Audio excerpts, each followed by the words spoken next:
Hello and welcome back to your East vs. Trails in the Sky character guide. Today we'll be talking about Agate. If you are interested in a character with mid to close range, a heavy playstyle, and an intermediate learning difficulty with benefits of good damage, good range, being very bulky, and being able to trade their HP for very valuable resources, this might be your character. Right now we're going to go ahead and go over to free mode. And then we're gonna go ahead and lock in Agate against Estelle like usual. Going to go ahead and remind, as usual with these videos, to take my advice with a grain of salt, because the game is going to change from 30 to 60 FPS in the re-release, so combos that I show may not actually end up being true, and that I'm also not the best at this game, even for being someone that tests the PSP version for almost a year now, so bear with me. So just know that I might not be offering the best, but I'm doing what I can. So let's go ahead and talk about Agate. As mentioned before, he plays as a heavyweight. He is a character with very strong but very slow attacks. However, this is compensated with the game systems, with stuff like dashes and canceling skills, where it's not as much of a problem as you might imagine, but it still matters. But also, by being a heavyweight, naturally he's also very bulky, which can be pretty good and can save him in a lot of circumstances. Let's go ahead and talk about his normal attack, which is just pressing the B button on an Xbox controller, or an A button on something like a Nintendo controller. It is just a 3-hit, kind of slow move. The third one causes a knockdown. It's kind of a pretty not great normal link because it's very minus. It's actually the slowest normal in the game. This is the slowest normal combo grounded. However, it does do pretty decent damage if you hit all hits. However, because it's so slow, it doesn't really end up connecting fully. This third hit only has a hitbox on the shockwave, as you might have noticed, not the slam on the ground. So keep that one in mind. But I will say, for what it's worth, the first hit is a really good anti-air. This will hit opponents in the air really well that are right above you. A lot better than the aerial move right here, because that's pretty steady, but we'll get to that in a second. Now let's go ahead and talk about his charge attack. This one is a pretty standard charge attack. Honestly, decently fast in reference to his kit. You can kind of just like dash up and hit like that. That is going to give him good SP that he's not usually used to. Actually, that's a lie. Not usually used to, besides using Wild Rage, which is a skill that he has that we're going to talk about later.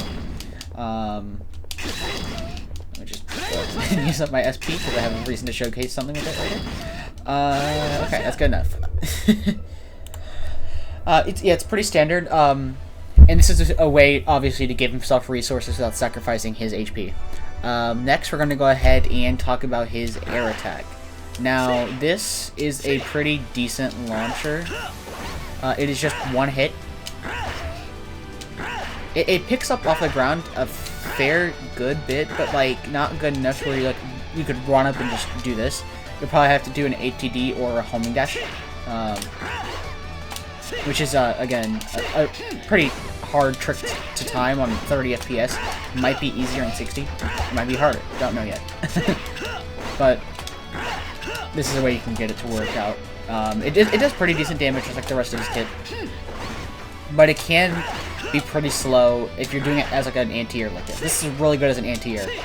Not exactly as a combo move as this, but as an ATD starter, it can be pretty decent. Other comments, it's honestly one of his best approach options.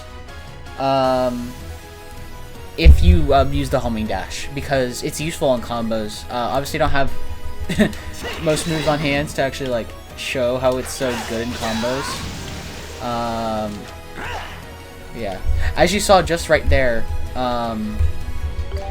as I have infinite SP and extra off, I just used Wild Rage. I'm skipping to this skill. I'm going to talk about it later as well, but as you saw me use Wild Rage just there, it sacrificed 20% of my HP, and on the side you can see SP 258, extra 70. That gave me 70% of my extra gauge, and 258 SP. Why 258? I have no clue, especially when it caps out as 100. I think there might be an accessory that increases the cap, no clue. But you sacrifice 20% of your HP to do it.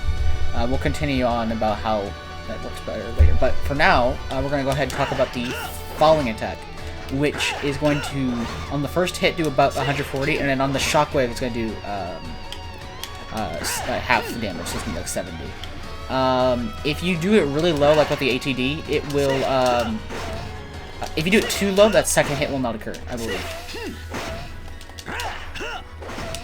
Of course, sometimes you can do the ATD really well and end up getting the second hit of it, but,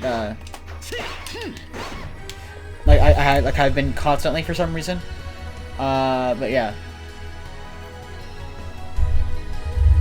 Yeah, let's go ahead and get to Flame Smash. This is probably one of his faster moves to combo into, but I would not recommend just throwing it out. Because you can just kind of like go around it, because it's kind of just a bit like lateral. Not like too far. It's also kind of hard to combo into afterwards, because it's kind of just not much you can do after it with his other skills. It puts it in a weird range for him, but it's pretty decent. It's good to be comboed into though, for sure. Like you could use, I guess. It is really hard to do an ATD on this controller, for personal reasons, kind of, like, unclean. But, you can kind of see what I'm trying to go for. I'm trying to do, like, a Flame Slash into an ATD, area. Something like that. That actually works better, too, I imagine. But yeah, as I mentioned before, Wild Rage is going to give you 70% of your extra gauge, which means that Agate is going to be using his extra skill a fair bit alongside his skills, more than other characters, but his HP, even though he's bulky, is actually going to be pretty volatile. Because he's almost always going to be using Wild Rage. If he's not using Wild Rage, I wouldn't say he's throwing, but he is missing out on his mechanic. He's missing out on his big thing. It only costs 1 SP, which means basically if you just get a stray hit, you can use it. You can just do one of these. It doesn't cause a hard knockdown, but it does send the opponent away. It does, like, very minimal damage. It does the same amount of damage as a normal attack. Just about, anyways. But you have to be very close to do that. I would not recommend trying to hit with Wild Rage. It's not made for a hitbox. But it does mean he gets to skip managing resources at the cost of only 20% HP. I will say, even if he has items to prevent himself from being killed, this move can kill Agate, and it will bypass those. So he has to be careful about how many times he uses it, which means, on average, unless he's running HP regeneration in some way with either like Lilia as a support or with accessories, he can only use it 4 times in a match. Using this after combos is a good idea because, again, like if your combo drops, you can just like, oh, I have the time to go ahead and use this, because usually if a combo drops, it's because they're too far away to continue. So yeah, it's pretty good. I will say, those set values with the SP and the 70 extra are set. So like Sigrun, that increases the rate of extra that you get from stuff, it will not affect it. Next, we're going to go ahead and talk about his other skills. So we're going to go ahead and exit real quick. We're going to go ahead and cover Draguna Edge, Spiral Edge, Beatdown, and Final Break. Again, another case of pretty good moves. In this times, because I don't have I don't have Wild Rage, I'm just gonna turn on Infinite SP and actually Infinite Extra, just for the sake of ease. We're gonna go ahead and talk about Dragoon Edge first. For the first couple frames, it is gonna be hard armor, and it's gonna be a straight projectile that launches opponents on hit. At close range, he can combo it into other skills. And the air version is much better in neutral than in combos because it shoots downwards and possibly knock opponents down. So let's go ahead and show it. It is a good 700 damage on average whenever you are just using it for the first time with no scaling. It is very strong. Its opponents in the air, and as mentioned, it can combo into other skills. That in particular is not a combo, but this is.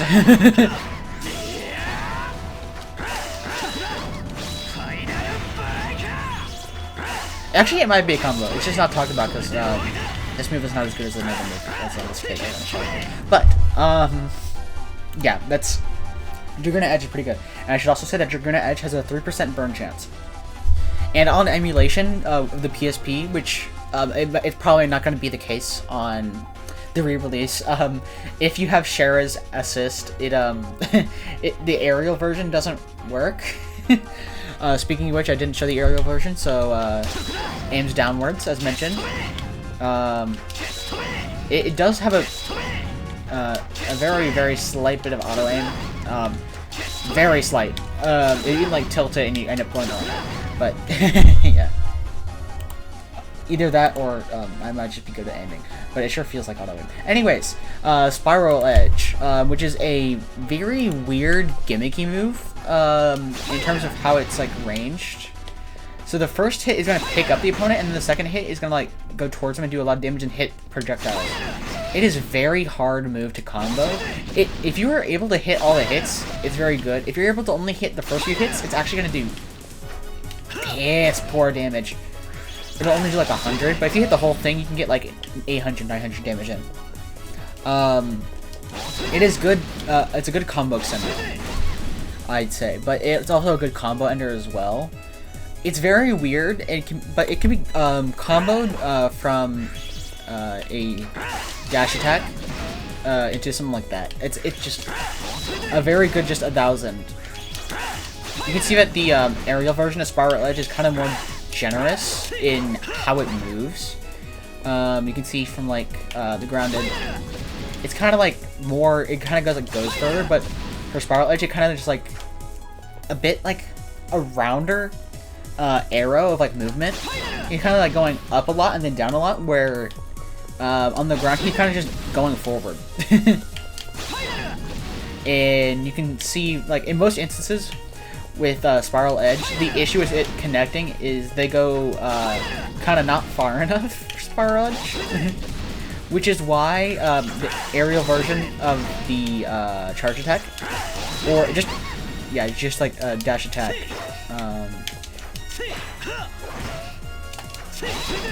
something like that. It's, yeah, very powerful.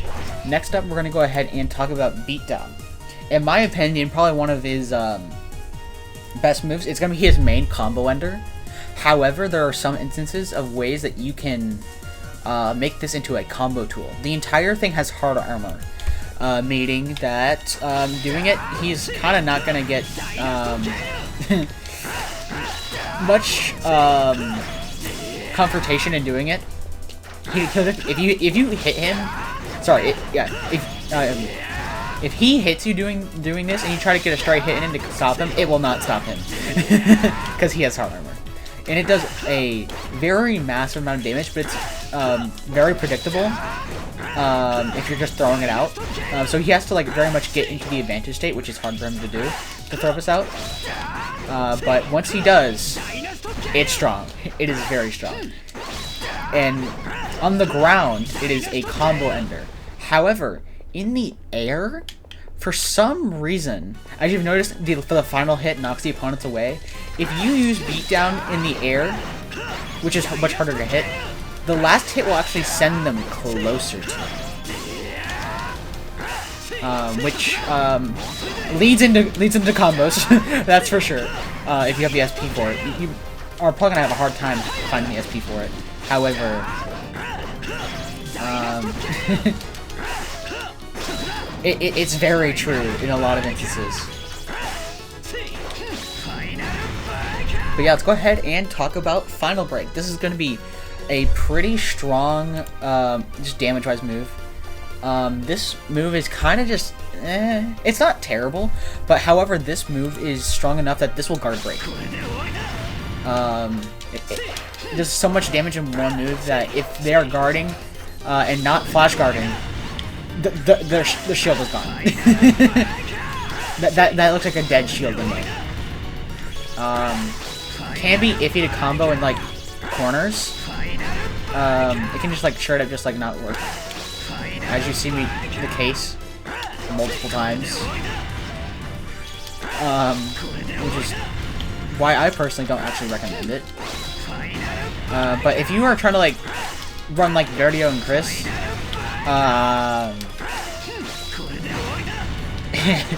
I actually would recommend it somewhat because it does break shields. But with Verdio and Chris, everything breaks shields. A lot, so it's like, it might be overkill. But,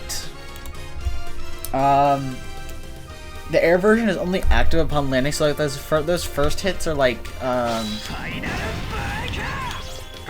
not as omnipresent. Yeah, don't use this move on the course of on the side of a ledge because it will, not connect. Unless you're facing away from the ledge.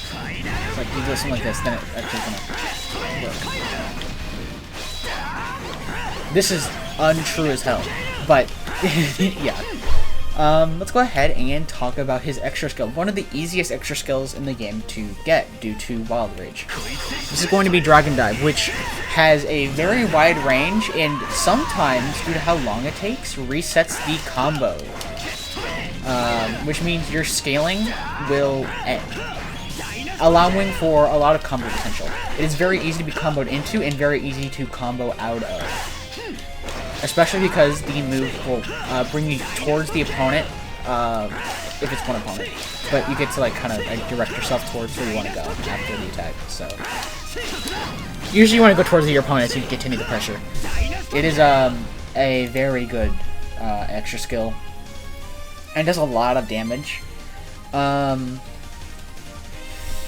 It's also really good with its assists. We'll go ahead and talk about his assists later, which is why he's gonna be so good. But yeah, let's go ahead and show off some, not show off, but talk about some of his better assists. So, let's go ahead and take a look, and I would say that Shara is probably one of his best assists for the sole reason of slow character needs to be fast, give him the thing that makes him fast. It's purely elementary. Under the condition that you are for some reason not running Wild Rage and you just really want those 4 of those moves, you can run Reese, but I would not exactly recommend it so much. A niche pick would be Lilia, so you can do 1 more Wild Rage, or just have more safer Wild Rages. I would recommend probably Della, because you know how Beatdown basically brought the opponent to you after the final hit in the air, right? Well, this is going to do that for every attack for a certain amount of time, so I wouldn't see why not, because a lot of issues with his moveset is, oh no, I hit strong move, now the opponent is 5 feet away, social distancing rules. This is going to get rid of that issue. And then, as mentioned before, Yuria and Chris, with the fact that he is good in close range and mid-range, his strength stat and break stat is decent, but this is going to exemplify his break stat to be so much bigger for a good amount of time that he will break shields, and by having broken shields, he will be pretty strong to start dishing out good damage.